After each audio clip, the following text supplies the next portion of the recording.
بسم اللہ الرحمن الرحیم اللہم صلی علی سیدنا و مولانا محمد وبارک وسلم علیہ خدایا بحق بنی فاطمہ کہ بر قول ایماں کنی خاتمہ اگر دعوت امرت کنی ور قبول منو دست دامان آل رسول منو دست دامان آل رسول۔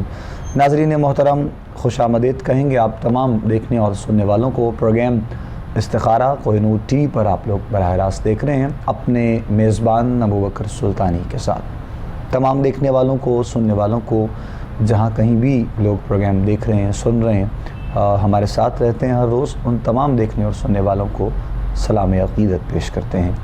پروگرام استخارہ جو کہ آپ لوگ ہر روز ہی دیکھتے ہیں، ہماری آپ لوگوں سے ملاقات ہوتی ہے، آپ لوگوں کے سوالات، آپ لوگوں کے مسائل اور آپ لوگوں کے پیغامات یقیناً ہم تک پہنچتے رہتے ہیں۔ واٹس ایپ کے ذریعے بھی، لائیو سٹریم فیس بک کے ذریعے بھی اور لائیو کال کے ذریعے بھی آپ لوگ ہمارے ساتھ شامل پروگرام میں ہوتے رہتے ہیں۔ آپ کے سوالات شامل پروگرام میں ہم کرتے رہتے ہیں، اور جس طرح موضوعات کا بھی انتخاب ہوتا ہے، اپنے مہمانوں سے، علماء سے، اپنے مہمان شخصیات سے ہم پروگرام میں گفتگو کرتے ہیں، اور ہماری کوشش ہوتی ہے کہ جن موضوعات پر ہم پروگرام میں گفتگو کریں وہ تو ساتھ میں آپ لوگوں کی جو ہے وہ رہنمائی کے لیے گفتگو جاری و ساری ہوتی ہی ہے، لیکن اس کے علاوہ بھی اگر کوئی ایسا مسئلہ، کوئی ایسی بات، کوئی ایسی گفتگو جو آپ لوگوں کو پریشان کرتی ہو، یا پھر فقہی حوالے سے اگر کوئی مسائل کا شکار آپ لوگ ہیں تو وہ بھی انشاءاللہ ہمارے پروگرام میں آپ لوگوں کی رہنمائی بھرپور انداز میں جو ہے وہ کی جاتی ہے۔ انشاءاللہ یہ محبتوں کا سفر جاری و ساری رہے گا، اور آج جو ہے وہ 5 محرم الحرام، اور ابھی نماز مغرب کے بعد یقیناً جو ہے وہ 5 اور 6 کی جو درمیانی شب ہوگی اس کا پھر آغاز ہو جائے گا، اور یہ ہر جو ہے وہ گزرتا ہوا دن یقیناً اس ایام میں آپ لوگ جانتے ہیں ہر گزرتا ہوا دن، ہر وہ لمحہ، ہر وہ گھڑی جو آل محمد پر کٹھن مرحلات، جو مصیبتیں، جو پریشانیاں آئیں، لیکن دیکھ لیجئے کہ ان مراحل سے گزرتے ہوئے آج جو اہل بیت کی عظیم قربانیاں تھیں، اس کے بعد دین اسلام کی آبرو اور دین اسلام کا وقار زندہ ہے۔ تو ہم بھی ہر روز، جس طرح آپ کو کل بھی بتایا، اپنے جانب سے بھی اپنے پروگرام کے اس وقت میں رہتے ہوئے ہم کوشش کرتے ہیں کہ ہم بھی کسی نہ کسی ایک پہلو کے جانب جو ہے وہ توجہ دلوائی جائے آپ لوگوں کی بھی، اور اپنے لیے بھی پروگرام میں برکت کے لیے بھی انشاءاللہ۔ آج بھی پروگرام میں ہم اسی اپنے موضوع کو جو ہے وہ کنٹینیو رکھیں گے، اور گفتگو کے لیے جو شخصیت ہمارے ساتھ پروگرام کا حصہ ہیں، کل بھی ہمارے ساتھ تھے، آج ایک مرتبہ پھر ہماری دعوت پہ ہمارے پروگرام میں آپ مہمان تشریف لائے ہیں بن کر۔ اللہ کریم آپ کی بھی اس کاوش کو اپنی بارگاہ میں قبول فرمائے۔ حضرت علامہ مولانا قبلہ محمد عبداللہ ثاقب قادری صاحب ہمارے ساتھ پروگرام کا حصہ ہیں۔ میں خوش آمدید کہوں گا۔ السلام علیکم ورحمۃ اللہ وبرکاتہ۔ وعلیکم السلام ورحمۃ اللہ وبرکاتہ۔ جزاک اللہ علامہ صاحب، بہت شکریہ ایک مرتبہ پھر آپ کی تشریف آوری کا۔ اور کل جو ہے وہ بہت سے ایسے خوبصورت جو ہے وہ پہلو جن کے جانب توجہ بھی دلوائی گئی دیکھنے اور سننے والوں کی بھی، اور آپ نے بہت خوبصورت انداز میں انتہائی آسن طریقے سے جو ہے وہ گفتگو کرتے ہوئے اہل بیت کی بارگاہ میں اپنی محبتوں اور عقیدتوں کے خراج پیش کیے۔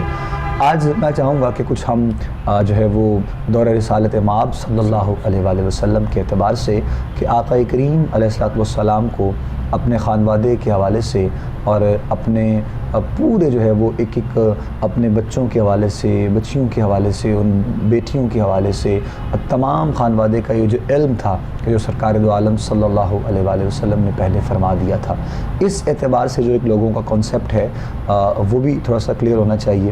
اور یہ بھی سوال ظاہر ذہن میں آتا ہے کہ سرکار دو عالم کی ذات کو یقیناً ہر جو ہے وہ معاملے کا پہلے سے جو علم تھا، تو پھر یہ بھی ایک وجہ تھی کہ وہ اپنے حسن و حسین سے بہت محبت کیا کرتے تھے، یا پھر مولا کائنات شیر خدا علی المرتضیٰ اور مخدومہ کائنات حضرت سیدۃ النساء العالمین سیدہ فاطمہ الزہرا سلام اللہ علیہا آپ کو تلقین جو ہے وہ اکثر جو ہے وہ کیا کرتے تھے، صبر و تحمل اور اطمینان اور جو ہے وہ استقامت کی۔ تو یہ ساری چیزیں بھی یقیناً دیکھنے اور سننے والوں کے ذہن میں سوال اٹھتا ہے، تو اس اعتبار سے بھی ہم چاہیں گے کہ کچھ رہنمائی بھی کی جائے اور دیکھنے والوں تک، سننے والوں تک جو ہے وہ یہ پیغام بھی انشاءاللہ پہنچایا جائے گا۔ گفتگو کا آغاز کریں گے انشاءاللہ، لیکن اس سے قبل ایک کالر ہیں جی، ہم شامل کر لیتے ہیں آج کے پروگرام میں، ان سے بات کریں گے، پھر انشاءاللہ آگے بڑھتے ہیں۔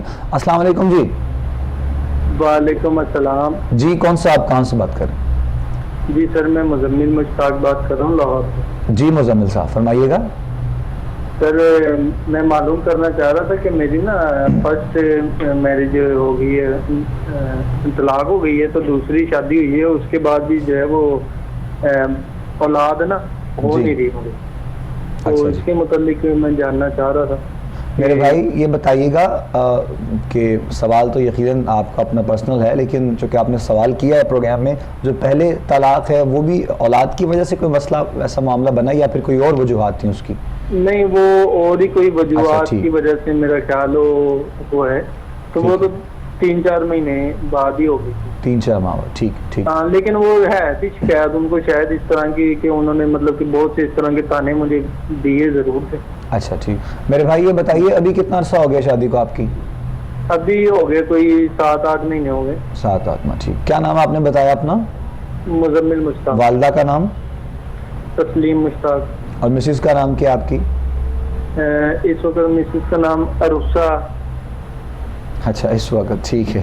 اچھا جی چلے ٹھیک ہے میرے بھائی، ہم انشاءاللہ رہنمائی کرتے ہیں آپ کی۔ بہت شکریہ آپ کی کال کا اور سوال آپ نے کیا ہے۔ ظاہر ہے چونکہ پہلے والے معاملات جو ختم ہوئے ہیں اس کے بعد ابھی موجودہ جو بھی آپ کے نکاح میں ہیں انہی کا نام ہمیں جاننا تھا، اور اولاد کے لیے آپ نے سوال کیا ہے۔ 7-8 ماہ کا عرصہ ہے، اور ویسے تو بھی بہت زیادہ اتنا وقت بھی نہیں ہے، لیکن جو کنڈیشن آپ کے ساتھ پیش آئی ہے پہلے سے، تو شاید دل میں بھی کوئی سوال ایسے انسان کے اٹھتا ہے کہ شاید کوئی مسئلہ یا کوئی پریشانی یا کوئی معاملہ ایسا ہے۔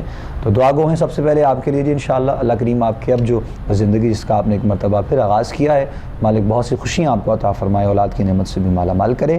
پہلے علامہ صاحب قبلہ بے شک بھائی کی رہنمائی ہی کر دی جائے سوال کے حوالے سے، پھر اس کے بعد ہم باقاعدہ گفتگو کو اب آغاز کریں۔ بسم اللہ۔ بسم اللہ الرحمن الرحیم، والصلاۃ والسلام علی رسول الکریم۔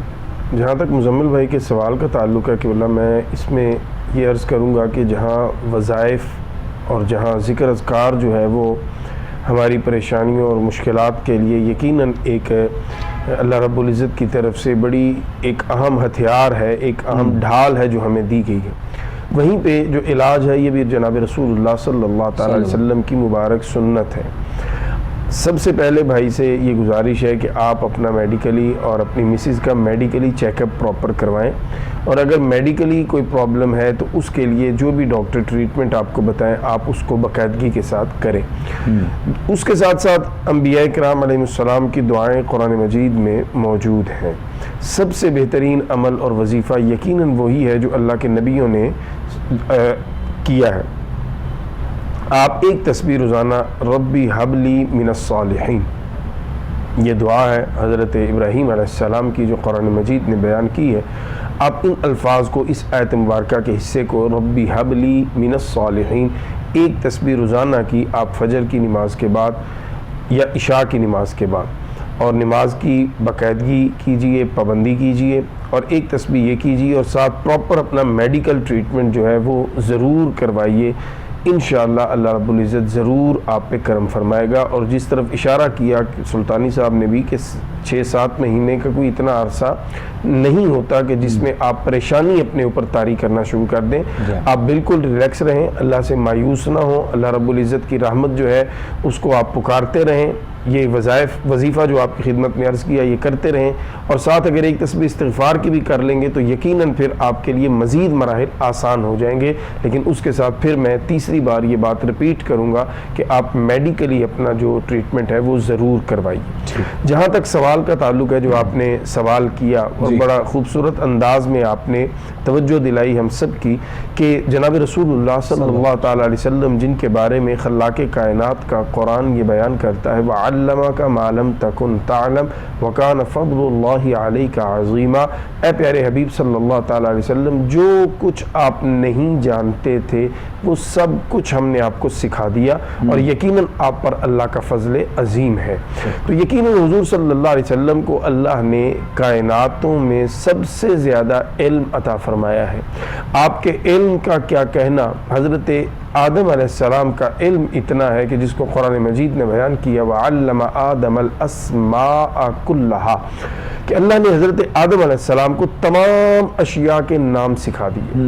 اب اس پر مفسرین کرام نے کلام کرتے ہوئے لکھا کہ تمام اشیاء سے مراد یہ ہے کہ قیامت تک جو چیزیں آنی تھیں، یہاں تک کہ پرچ پیالی سے لے کر چھوٹی سے چھوٹی چیز جو قیامت تک بننی تھی، اللہ نے ان سب کے نام حضرت آدم علیہ السلام کو سکھا دیے۔ اگر حضرت آدم علیہ السلام کا علم اس پائے کا ہے تو سوچئے پھر آدم علیہ السلام کے بھی جو نبی اور رسول بن کے تشریف لائے ہیں، ان کو اللہ نے علم کے کتنے سمندر عطا کیے ہوں گے۔ اور اسی لیے امام بوصیری علیہ الرحمہ نے اس طرف اشارہ کرتے ہوئے فرمایا تھا وَكُلُّهُم مِّن رَّسُولِ اللَّهِ مُلْتَمِسٌ غَرْفًا مِّنَ الْبَحْرِ أَوْ رَشْفًا مِّنَ الدِّيَمِ۔ یا رسول اللہ صلی اللہ تعالی علیہ وسلم، آپ رفعتوں اور شانوں کی اس بلندی پہ فائز ہیں، وہ علم کے اعتبار سے ہو، وہ اخلاق کے اعتبار سے ہو، وہ وجاہت کے اعتبار سے ہو، وہ حسن کے اعتبار سے ہو، وہ سخاوت کے اعتبار سے ہو، کسی بھی پہلو سے ہو، کہ اللہ کے نبی آپ کی بارگاہ کے سوالی ہیں، اور سوال یہ ہے کہ آپ کے سمندر میں سے، آپ کے دریائے رحمت میں سے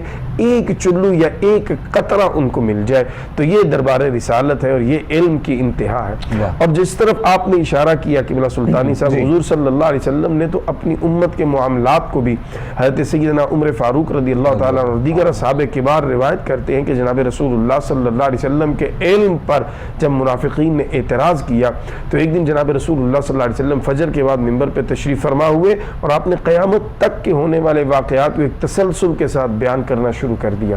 ظہر کی نماز کا وقت ہو گیا، نماز ادا کی، پھر آپ نے اس تسلسل کو بیان کو جاری رکھا، یہاں تک کہ صحابہ کرام فرماتے ہیں قیامت تک جو کچھ ہونے والا تھا جناب رسول اللہ صلی اللہ علیہ وسلم نے بیان فرما دیا، جس کو جتنا یاد اللہ نے چاہا وہ رہ گیا، باقی بھلا دیا گیا۔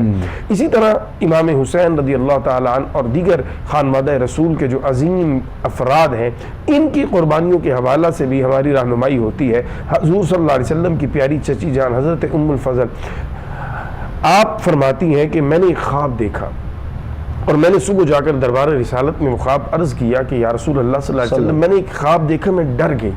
جناب رسول اللہ صلی اللہ علیہ وسلم نے فرمایا چچی جان کیا دیکھا ہے ایسا جس سے آپ ڈر گئی؟ عرض کیا کہ اے اللہ کے نبی صلی اللہ علیہ وسلم، میں نے خواب میں دیکھا کہ آپ کے جسم کا ایک ٹکڑا کاٹا گیا اور میری گود میں ڈال دیا گیا۔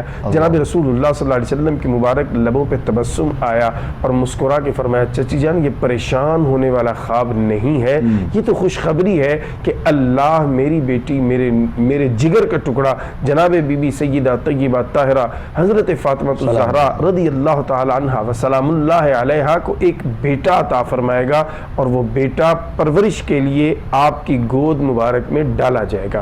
فرماتی ہیں بالکل بیانی اسی طرح ہوا۔ کچھ دنوں کے بعد جناب امام حسین رضی اللہ تعالیٰ عنہ دنیا میں تشریف فرما ہوئے اور آپ کو حضور صلی اللہ علیہ وسلم کے ارشاد کے مطابق میری گود مبارک میں ڈال دیا گیا۔ فرماتی ہیں پھر میں ایک دن حاضر ہوئی دربار رسالت میں، تو میں نے دیکھا جناب رسول اللہ صلی اللہ علیہ وسلم تشریف فرما ہے اور آپ کی آنکھیں برس رہی ہیں، آنسوؤں کی جھڑی لگی ہوئی ہے، موتی چہرہ مبارک سے ہوتے ہوئے، رخسار سے ہوتے ہوئے زمین کی طرف ان کا سفر ہے، آپ کی گود مبارک میں وہ آنسو گرتے چلے جا رہے ہیں۔ میں نے عرض کی آقا خیریت تو ہے، آج آپ پر یہ کیفیت کیوں طاری ہے؟ تو جناب رسول اللہ صلی اللہ علیہ وسلم نے فرمایا چچی جان جبریل امین حاضر خدمت ہوئے تھے اور امام حسین رضی اللہ تعالیٰ عنہ کے حوالہ سے جو کچھ ہونے والا ہے وہ سارا کچھ انہوں نے مجھے بتایا ہے، مجھے عرض کیا ہے، اور یہ مٹی بھی لا کر دی ہے اس میدان کی جس میدان میں میرے اس بیٹے کو خون میں نہلایا جائے گا، اور یہ مٹی جس دن خون میں تبدیل ہو جائے سمجھ لینا کہ میرے شہزادے کو شہید کر دیا۔ مزید یہیں سے ہم کنٹینیو کو کریں گے انشاءاللہ اپنی گفتگو، اور گفتگو چونکہ ایسی جاری ہے لیکن ایک بریک بس یہاں پہ لینی ہے، بریک سے واپس لوٹتے ہیں فوراً انشاءاللہ، تو یہیں سے ہم کنٹینیو کرتے ہیں۔ آپ پروگرام دیکھتے رہیے، ہمارے ساتھ رہیے گا۔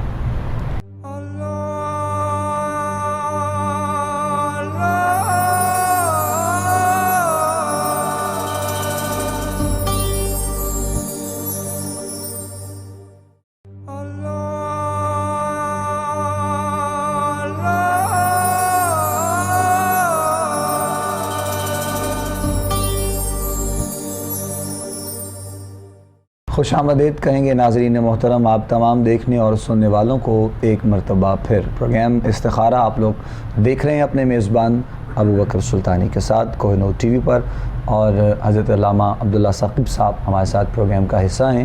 بریک پہ جانے سے پہلے گفتگو فرما رہے تھے، بہت خوبصورت، اور وہ ترتیب جو ہے وہ آپ بیان کر رہے تھے، کربلا کی وہ مٹی جو آپ نے کہا کہ پیش کی گئی اور بتایا گیا کہ جب یہ سرخ ہو جائے تو یہ سمجھ لینا کہ ہمارے خانوادے اور حسن و حسین کو وہاں پر شہید کیا گیا ہے۔ جی علامہ صاحب قبلہ۔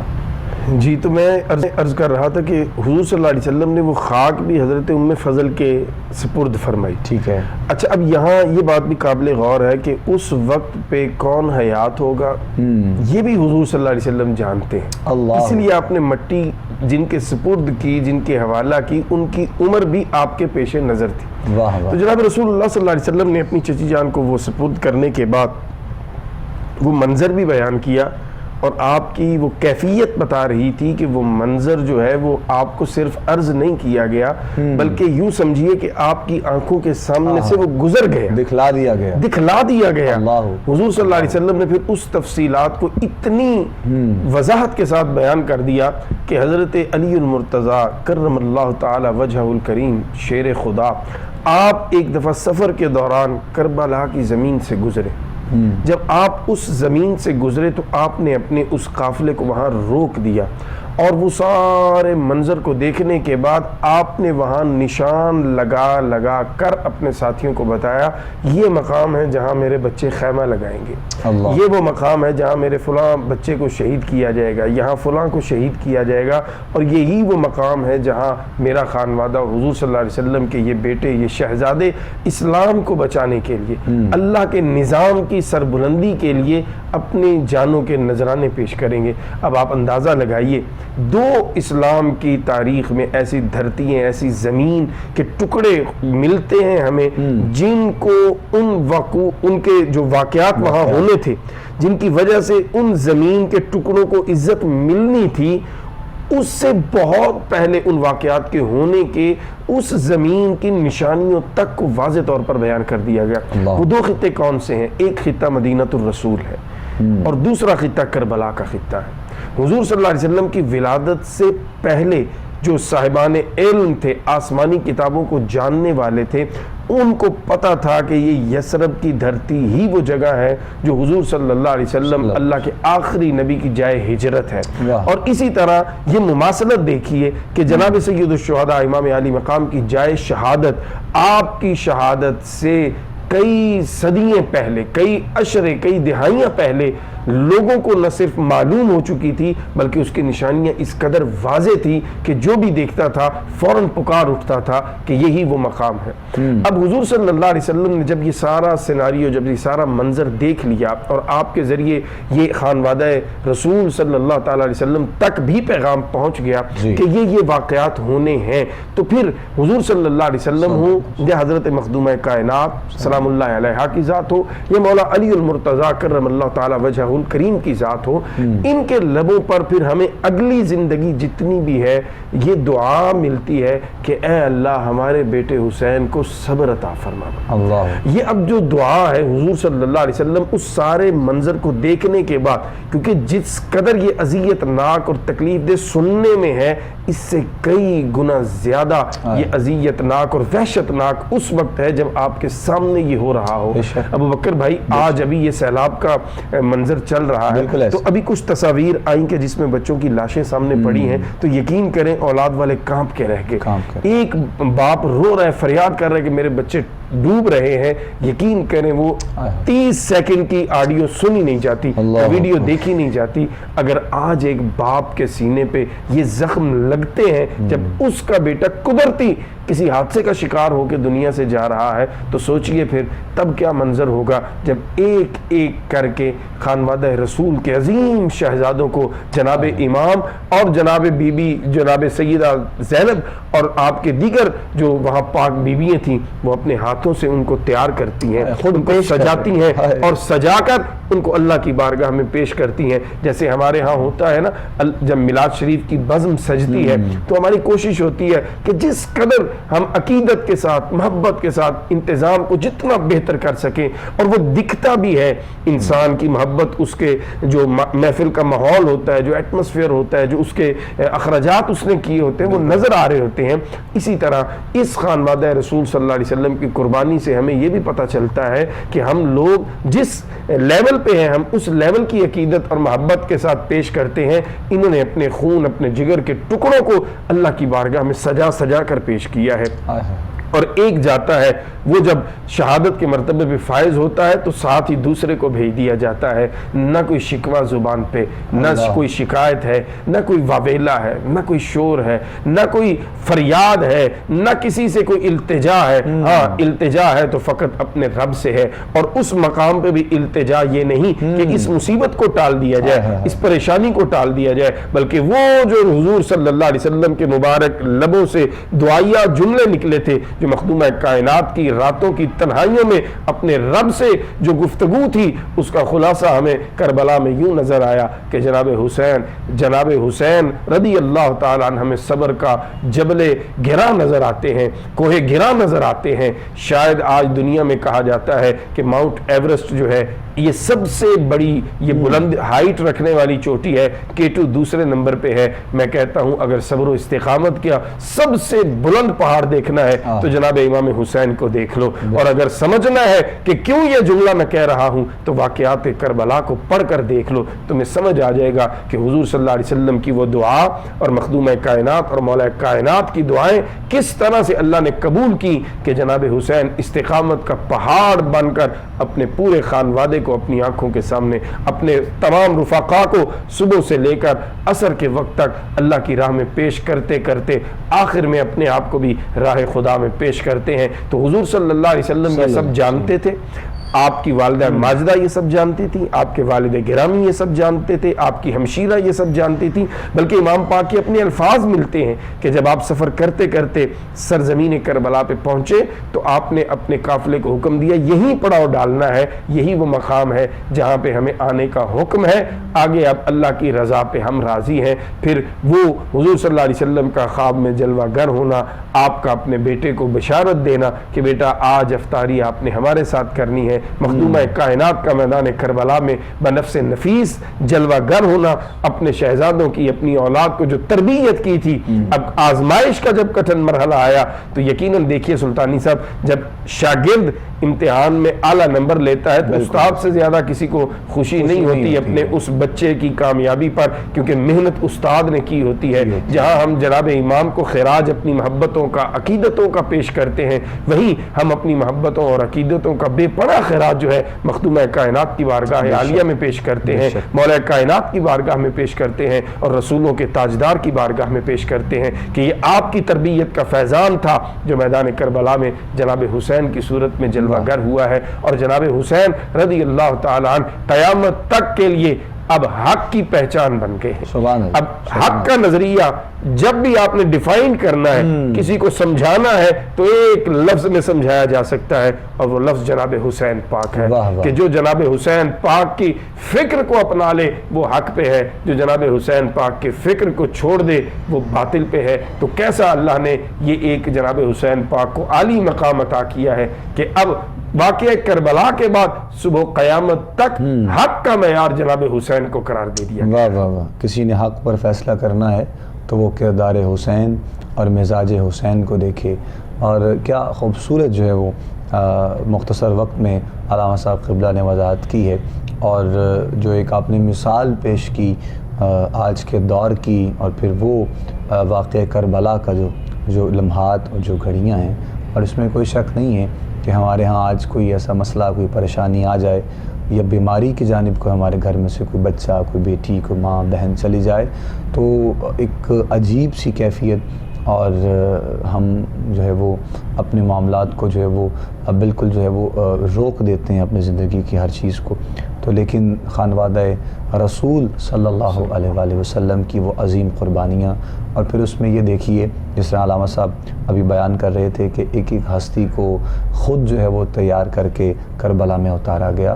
اس میں جو ہستیاں ہیں ان میں سے کوئی جوان ہے اور کوئی ننھا ہے، شہزادہ علی اصغر اور جناب شہزادہ علی اکبر، اور یہ سارے معاملات ہمیں ایک ایک ایسا عظیم پہلو ملتا ہے. اور جو شروع میں نے علامہ صاحب سے سوال کیا کہ کیا ایک یہ بھی وجہ تھی کہ جب کبھی بھی حضرت محمد مصطفیٰ صلی اللہ علیہ وآلہ وسلم ہمارے اور آپ کے آقا مولا جب کبھی بھی حسین بادشاہ کو دیکھتے یا جب کبھی آپ سے ملاقات ہوتی تو وہ ایک محبت کا جو تقاضا تھا، وہ عشق کا جو تقاضا، جو پیار کا تقاضا تھا، یعنی آپ چونکہ سب جانتے تھے اور اس جاننے کے بعد محبت میں شاید پروان زیادہ ہو، اور وہ پھر ہمیں اس قدر واقعات ملتے ہیں. کبھی سجدے کو جو ہے وہ طول دے دیا گیا اور آقا و مولا اور چونکہ کاندھے پر سرکار حسین پاک جو ہے وہ سوار ہیں.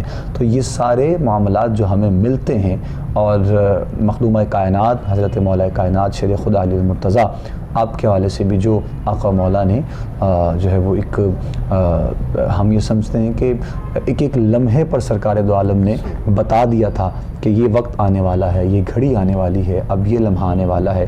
اسی لیے یہ ساری کی ساری چیزیں، اور سب سے بڑی بات علامہ صاحب قبلہ جو آپ فرما رہے تھے کہ اس وقت میں بھی جو ہے وہ التجا کی اپیل نہیں کی گئی، یعنی صبر و تحمل اور برداشت کا یہ عالم تھا کہ شکر ادا کیا گیا اس وقت میں بھی اپنے رب کے حضور پروردگار عالم کی جانب میں. تو یہ ساری چیزیں ہمیں واقعہ کربلا سے ملتی ہیں، اور آقا و مولا صلی اللہ علیہ وآلہ وسلم اور آپ کے خانوادے سے ملتی ہیں، کردار حسین سے ملتی ہیں. صرف ذکر حسین کر لینے سے اور صرف جو ہے وہ نیاز اور بقیہ تمام اپنے معاملات کرنے سے یا دیکھنے سے، سبیل لگانے سے، مجالس یا محافل یا ان سب چیزوں کا اہتمام کرنے سے ہمارا حق ادا پورا نہیں ہوتا ہے. جو حق ادا پورا ہوتا ہے اور جس کا حکم ہمیں دے دیا گیا ہے، ہمیں ان معاملات کی جانب بھی جو ہے وہ دیکھنا ہے. اور یہ ساری چیزیں جو ہے وہ جب ہم دیکھتے ہیں تو جس طرح علامہ صاحب نے بتایا کہ یہ لکھ دیا گیا کہ جب بھی کبھی جو ہے وہ حق کی بات ہوگی تو جناب حسین کا نام آئے گا، اور یہی سارے معاملات ہمیں واقع کرب و بلا سے ملتے ہیں. ایک کالر ہیں ہمارے ساتھ، شامل کرتے ہیں، ان سے بات کریں گے. السلام علیکم. وعلیکم السلام. جی کون بات کر رہی ہیں، کہاں سے؟ میں عفت بات کر رہی ہوں. جی ہاں جی بتائیے گا. والدہ کا، ہاں جی میں والدہ ہوں اور بچی کا نام شائستہ ہے. اچھا جی، کیا مسئلہ ہے؟ مسئلہ مطلب اس کی شادی ہم نے کی تھی 1.5 سال پہلے. ٹھیک ہے. تو لیکن اس کے بعد نا اس کا کوئی رشتہ مطلب نہیں کہیں بھی سیٹ ہوا. یعنی وہ شادی ختم ہو گئی تھی؟ اب وہ تو ختم ہو گئی تھی. ٹھیک ہے ٹھیک ہے. تو اب ظاہر کرنا چاہتے ہیں تو کوئی ابھی مطلب ہے کہ اللہ تعالیٰ اپنا فضل و کرم کرے مولا علیہ. انشاءاللہ انشاءاللہ. کیا نام بتایا بیٹی کا؟ شائستہ. شائستہ. اور عمر کتنی ہے؟ عمر اس کی 34. 34. اوکے اوکے ٹھیک ہے جی، بہت شکریہ میری بہن. انشاءاللہ ہم آپ کا جواب ضرور شامل کریں گے. آپ پروگرام دیکھیے، سوال ہم تک آپ کا پہنچ گیا ہے. ابھی ایک بریک لے رہے ہیں یہاں پہ، وقفے سے واپس لوٹیں گے انشاءاللہ تو آپ کے سوال کا جواب علامہ صاحب قبلہ دیں گے. آپ پروگرام دیکھتے رہیے، ہمارے ساتھ رہیے گا.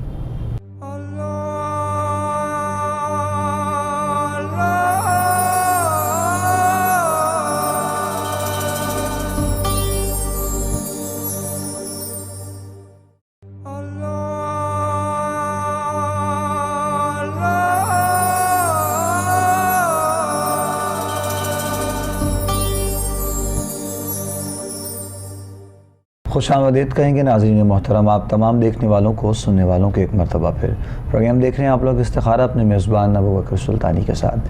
بریک پہ جانے سے پہلے ایک سوال تھا ہماری بہن کا اپنی بیٹی شائستہ کے لیے، جو بات کی اپنے رشتے کے حوالے سے. 1.5 سال پہلے شادی ہوئی ہے لیکن وہ ختم ہو گئی ہے، اور کیا وجوہات بنی؟ اللہ کریم آپ کے لیے آسانیاں پیدا کرے. ہماری دعا رہے گی انشاءاللہ اور آنے والی جو زندگی ہو، گھڑیاں، لمحات وہ خیر و عافیت والے ہوں. جی علامہ صاحب پہلے جواب ہماری بہن کا. جی اس کے لیے گزارش کروں گا کہ نماز فجر کے بعد 41 مرتبہ سورہ اخلاص شریف بسم اللہ الرحمن الرحیم قل هو اللہ احد اللہ الصمد لم یلد ولم یولد ولم یکن لہ کفوا احد. یہ 41 ٹائم جو ہے آپ نماز فجر کے بعد 41 دن تک بیٹی خود پڑھیں تو سب سے زیادہ بہتر ہے, اور اگر وہ خود نہ پڑھ سکیں تو ماں جی بھی ان کی طرف سے نیت کر کے ان کے رشتے کی یہ پڑھ سکتی ہیں. اور ایک تسبیح ساتھ یا لطیفو کی, یہ بھی آپ عشاء کے بعد پڑھ لیں یا کوئی بھی ایک ٹائم فکس کر لیں, عصر یا عشاء یا فجر تینوں میں سے جو آپ کو سوٹ کرتا ہو. ایک تسبیح یہ, اور 41 مرتبہ سورہ اخلاص شریف اول آخر 11 مرتبہ درود پاک 41 دن تک یہ کریں, انشاءاللہ اللہ کریم ضرور خیر کا معاملہ فرما دے گا انشاءاللہ جی. 41 دن کے لیے یہ وظائف جو ہیں وہ آپ کو بتائے گئے ہیں جی.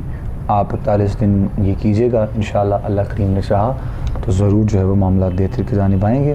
اور ظاہر ہے دل میں خواہش اور نیت تو یہی ہوگی. اور یہ چونکہ ایام جو ماہ محرم کے چل رہے ہیں یہ بہت خاص ایام ہیں, اور ان ایام میں بھی ہمیں اپنے تمام معاملات کو جو ہے وہ دیکھنا ہے. اور پابندی صوم و صلات کے ساتھ ساتھ اگر وظائف کیے جائیں یا روحانیت کے لیے درود آقا و مولا کی بارگاہ میں, آقا کریم کی آل کی بارگاہ میں پیش کیا جائے تو انشاءاللہ بہت سے معاملات میں جو ہے وہ ہم لوگ درست ہوں گے. تو میں جو ہے وہ بات کر رہا تھا بریک پہ جانے سے پہلے, اور اکثر جو ہے وہ مقصد یہ تھا کہ ہمارے بہت سے ایسے دیکھنے والے سننے والے بھائی دوست احباب جاننے والے ایسے ہیں کہ ہم لوگوں نے ہر جو ہے وہ ایونٹ کو یا ہر مہینے کو ہم نے صرف اپنے لیے فارمیلٹیز کے طور پر جو ہے وہ دیکھنا شروع کر دیا ہے. یعنی رمضان کریم اگر آتا ہے, یہ کسی پر کوئی تنقید تو نہیں ہے علامہ صاحب, اور نہ ہی کسی پر کوئی الزام ہے, لیکن چونکہ ہمارا پلیٹ فارم ہے اور ہمیں بھی حق کی بات کرنی ہے, اور ہماری جانب سے بھی یہ پیغام حق جائے تو یقیناً ہمارے بیٹھنے کا بھی مقصد جو ہے وہ پورا ہوتا ہے. تو یہ بہت زیادہ چیز دیکھنے میں آتی ہے کہ رمضان کریم اگر آ گیا تو اپنے آپ کو اس مطابق جو ہے وہ لوگ ڈھال لیتے ہیں, اور رمضان گزرنے کے بعد ہماری زندگی کے معاملات پھر پہلے جیسے ہو جاتے ہیں. ربیع الاول آ جائے تو آقا کریم علیہ الصلوۃ والسلام سے محبت اور عشق کا تقاضا ہوتا ہے, لیکن جیسے ہی ختم ہو تو پھر سے ہم اپنی روٹین کی لائف میں جو ہے وہ آ جاتے ہیں. اور یہی معاملات ماہ محرم کے اعتبار سے ہیں. جیسے ہی محرم آئے تو ہم لوگ جو ہے وہ بہت سی بحث میں چلے جاتے ہیں, بہت سے ایسے معاملات میں پڑ جاتے ہیں کہ جو ہمیں نہیں جانا چاہیے, اور عاشوراء کے دن گزرنے کے بعد پھر سے وہی سارے معاملات زندگی کے ہوتے ہیں. اصل جو حقیقت ہے اور جو بیک گراؤنڈ ہے سارے معاملات کی, ماہ محرم ہے, اگر وہ واقع کرب و بلا سے وابستہ ہے, منسلک ہے, تو وہ ہمیں کیا پیغام دیتا ہے ہمیں وہ دیکھنا ہے. اگر ربیع الاول ہے, آقا مولا کی ولادت ہے, ولادت مصطفیٰ اور آقا کریم کی ذات اقدس سے ہمیں کیا پیغام ملتا ہے, یقیناً ہمیں وہ دیکھنا ہے. رمضان کریم ہے, رمضان کریم میں سخاوت ہے, بردباری ہے, اخلاقیات ہے, درس اس چیز کا ملتا ہے, ہمیں وہ دیکھنا ہے کہ ہمیں کیا پیغام ملتا ہے. تو یہ بھی بہت زیادہ ہماری نوجوان نسل میں علامہ صاحب قبلہ دیکھنے میں چیزیں جو ہے وہ آتی ہیں. تو اس جانب بھی تھوڑی سی میں چاہوں گا کہ آپ رہنمائی دیکھنے والوں کی کیجیے گا. یہ بڑا ایک اہم ہمارا سوشل ایشو ہے جس کو آپ نے یہاں بڑی خوبصورت انداز کے ساتھ ایکسپلین کیا ہے. جی اصل میں بکر بھائی ہم نے محبت جو ہے اس کے لیے بھی دن اور ٹائم مخصوص کر لی. بالکل اصل بات یہ جو وہ ایک کانسیپٹ ہمیں یورپ سے آیا تھا, فادر ڈے, مدر ڈے کا, ٹیچر ڈے کا, بالکل ہم نے اسی کانسیپٹ کو لے کر لاشعوری طور پر صحیح, لیکن ہم نے کم از کم اپنے دین پر بھی اس کو نافذ کر دیا ہے. 12 دن میلاد شریف کے ہم نے وہ اپنے لیے ایک محبت کا لباس رکھا ہوا ہے, وہ مخصوص ہم پہن لیں گے. نالین مبارک کا نقش جو ہے وہ سینوں پہ ماتھوں پہ سج جائے گا.